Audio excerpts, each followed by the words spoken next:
Buckram साहब, सबसे पहले तो सर खैर खैरियत से आप आ गए हैं वापस लाहौर, इस पर मुबारकबाद कबूल कीजिए। Thank you very much. क्योंकि आप स्पॉट पर मौजूद थे और जो वहाँ पे फुटेजेस हमने देखी हैं और आपने खुद अपनी आंखों से देखा, ज़रा बताइएगा।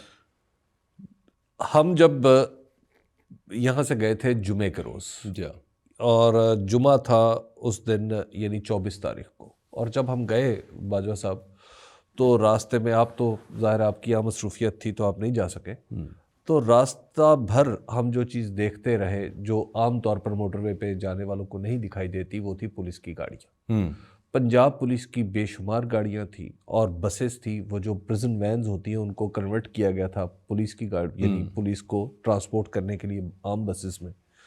तो उनको इस्तेमाल करते हुए फिर हर गाड़ी के आगे, यानी हर चंद गाड़ियों के कॉन्वॉय के आगे कुछ उनके ऑफिसर्स की गाड़ियाँ थी, और फिर वो सारे के सारे लोग छत तक अपना सामान, और कुछ लोग भी छतों पर बैठे हुए थे, वो सब इस्लामाबाद की तरफ जा रहे थे। तो ये एक अनयूजुअल नज़ारा था जो हमें नहीं दिखता, और समझ आ रही थी कि ये सारी की सारी पुलिस की गाड़ियाँ वहाँ पर क्यों जा रही हैं। और जब भेरा में आके चूँकि कन्वर्जेंस हो गई थी वहाँ पे, तो वहाँ पे तो बिल्कुल एक गाड़ियों का, आप समझिए कि ऐसा लग रहा था कि पुलिस ने शायद कब्जा कर लिया इस पूरे भेरा इंटरचेंज के ऊपर। और आपको पता है इंटरचेंज बहुत बड़ा है। मुझे याद है जामी साहब ने एक वीडियो सेंड की जब आप लोग रास्ते में थे, तो मैंने ये पूछा ये जंग पे जा रहे हैं सारे, इतने सारे लोग। इतने सारे लोग थे। तो उसमें फिर जामी साहब ने जब वहाँ पे वीडियो बनाने की कोशिश की तो फिर उन्हें बाकायदा तौर पर रोका भी गया। अच्छा। और फिर मैंने भी पीछे मशवरा दिया कि यार आप ना ही बनाए, तो बहरहाल उतनी देर में छोटी मोटी वो वीडियो बन चुकी थी। तो खैर जब हम वहाँ पे पहुँचे, इस्लामाबाद में पहुँचे, तो थोड़ी देर बाद हमें पता चला कि सारा मामला जो है वो बंद हो रहा है। 22 तारीख की शाम को ही वहाँ पर कंटेनर रख दिए गए। 8 बजे हमें पता, 8 या 9 बजे के करीब हमें पता चल गया शाम को कि अब मज़ीद कोई नहीं आ सकता इस्लामाबाद में, और हम यहाँ से निकल नहीं सकते। लेकिन ज़ाहिर है हम तो काम पे गए हुए थे, तो जगह जगह अभी इस तरह नहीं था कि हर अंदर भी शहर बंद कर दिया जाता, लेकिन बहरहाल शहर के दाखिली रास्ते सारे के आंसू सारे गैस ने वैसे आपका गला भी ख़राब कर दिया। जी हाँ, वो तो फिर मैं आपको बाद में बता दूँ।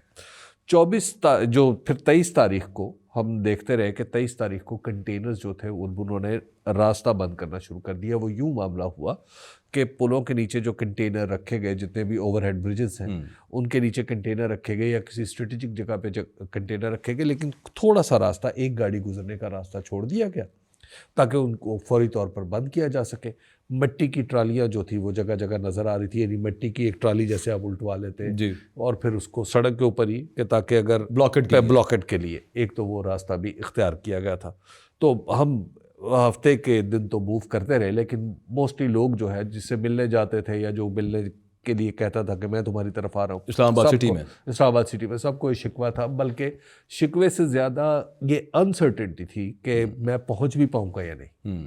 और पहुँच गए तो वापस कैसे जाऊँगा? पहुँच गए तो वापस कैसे जाऊँगा। मेरा ख्याल था कि मैं जुमे यानी हफ्ते के दिन पिंडी जाऊँ, और मैंने पिंडी कुछ दोस्तों को फ़ोन भी किया, तो सब ने कहा कि आप फिर आना चाहते हैं तो मोटरसाइकिल पे आए, और मोटरसाइकिल पे अगर आप आएंगे तो फिर आप मुमकिन है कि हम आपको कोई रास्ता दिखा सकें, अदरवाइज़ गाड़ी पे आपका आने का हाल नहीं है, और अगर आप गाड़ी पे आए तो फिर आप वापस जाने का यकीन से कुछ नहीं कह सकते। तो ये थी हफ्ते के दिन की सिचुएशन। इतवार के दिन जब हम सुबह उठे तो सुबह हमें पता चल गया था कि अब आहिस्ता आहिस्ता जो काफ़िले हैं वो करीब आना शुरू हो गए, और वो जो बड़ा काफ़िला था, और उससे पहले एक हरावल दस्ता था जो मुख्तलिफ जगह पे, बुरहान पे और फिर 26 नंबर पे और फिर जो टोल प्लाजा पे, वो लड़ाई झगड़ा करते हुए पुलिस के साथ आंख मचोली जैसे हमेशा पॉलिटिकली होती है वो करते हुए आगे आ रहे थे। और जो नौजवान थे उन्होंने अपने साथ कहीं एक ट्रक भी रखा हुआ था, वो कहीं तो ट्रक के जरिए खींच लेते थे कंटेनर को, कहीं वो खुद सारे इतने फुटेजेस तो देखी, वो रस्सियां डाल के, वो जी कुछ ऐसे लोग भी थे जो जोर लगाते थे इकट्ठे।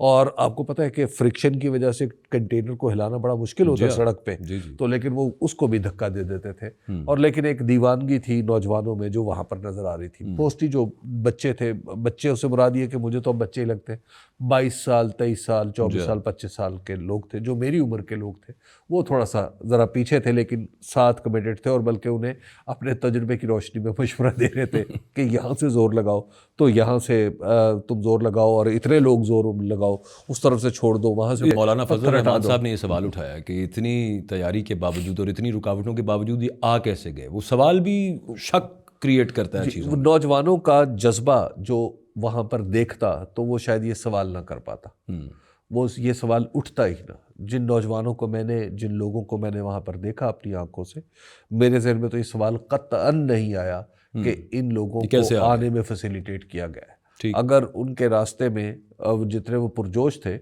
कंटेनर तो कोई छोटी चीज़ है, अगर इससे बड़ा भी कुछ होता तो वो हटा देते। तो एक तो ये उनका जोशो जज्बा और अपनी पार्टी और इमरान खान के साथ उनकी कमिटमेंट थी। हर आदमी, उन नौजवानों से मेरी बात हुई, वो ये कह रहा था कि हम तो अब यहाँ से इमरान खान को साथ लेके जाएंगे। जी। तो इस कैफियत में थे लोग। खैर, जब मैं आपको आता हूँ डी चौक पे। डी चौक पे मैं तकरीबन 2 बजे के करीब पहुँचा, 2 और 3 बजे के दरमियान का वक्त था जब मैं डी चौक पे पहुँचा। तो डी चौक से पहले, यानी कुछ पहले, खास यानी डी चौक के ऊपर नहीं, कुछ पहले, जब मैं अपने दफ्तर आने के लिए, मैं कॉन्स्टिट्यूशन एवेन्यू पे जहाँ मैं ठहरा हुआ था मुझे एक दोस्त के साथ, तो मुझे कॉन्स्टिट्यूशन एवेन्यू का ही रास्ता मिल रहा था खुला हुआ।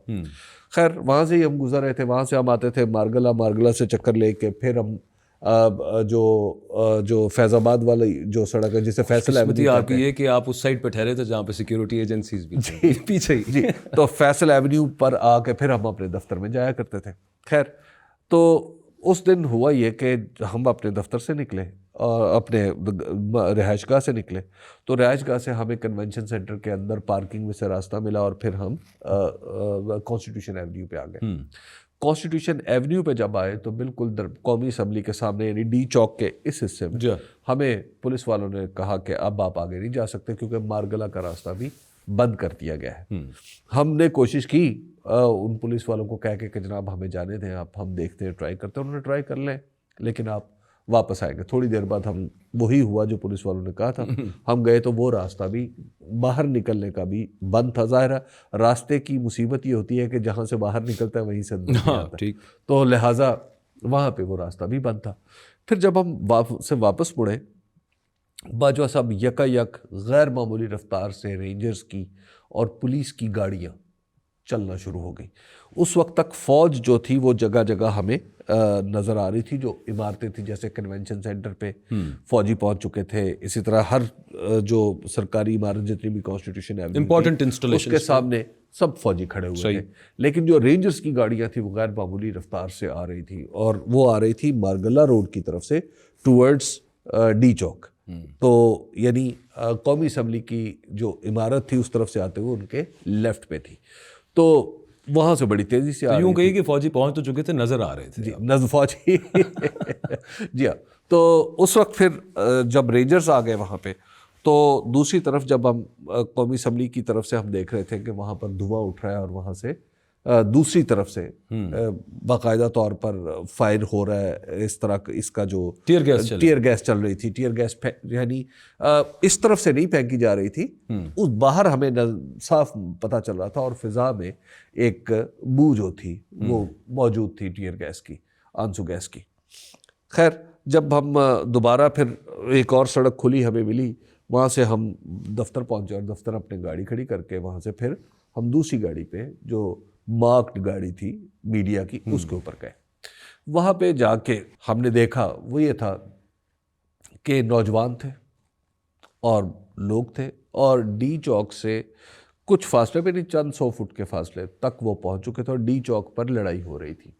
तो डी चौक में तो ये हो रहा था कि उधर से शेल, यानी वो जो डी चौक जाने वाली चीज़ जिना एवेन्यू कहते हैं, जिना एवेन्यू के इस तरफ जो इमारतें, यानी अगर आपका मुंह डी चौक की तरफ है तो राइट साइड और लेफ्ट साइड की इमारतों पे पुलिस वाले थे जो वहाँ से शेल फायर कर रहे थे, और कुछ लोग शेल फायर करने वाले नीचे भी खड़े हुए थे। और ऊपर से ही, ऊपर गालिबन कुछ फायरिंग का सामान, कमर्शियल बिल्डिंग्स है सारी, उसके लेफ्ट साइड पे, हाँ, कमर्शियल बिल्डिंग्स है। और ये जो बाज वाकयात हुए ना कि लोगों ने बिल्डिंग के अंदर घुसने की कोशिश की, तो उसकी वजह ये थी कि ऊपर से या तो फायर आ रहा था या ऊपर से टीयर गैस आ रही थी।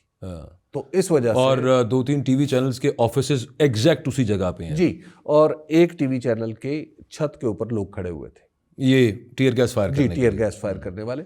उनको फिर शिकवा भी हुआ लोगों को कि मीडिया की बिल्डिंग को इस तरह इस्तेमाल क्यों किया जा रहा बिल्कुल है। ठीक।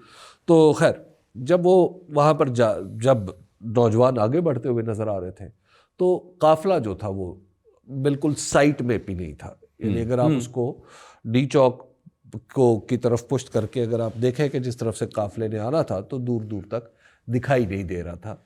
तो वो गालिबन काफ़ी पीछे था या कोई ऐसे मोड़ पे था, कम से कम मैंने तो उसको नहीं देखा। तो वहाँ पे जो नौजवान थे उनका भी जोशो जज्बा यही था। उनके पास असला मैंने नहीं देखा, मैंने गुलेल ज़रूर देखी। वो फुटेजेस में भी है कुछ वीडियो। गुलेल जो है वो मैंने ज़रूर देखी, मैंने अपनी आंखों से असला नहीं देखा। वो सब के सब नहते थे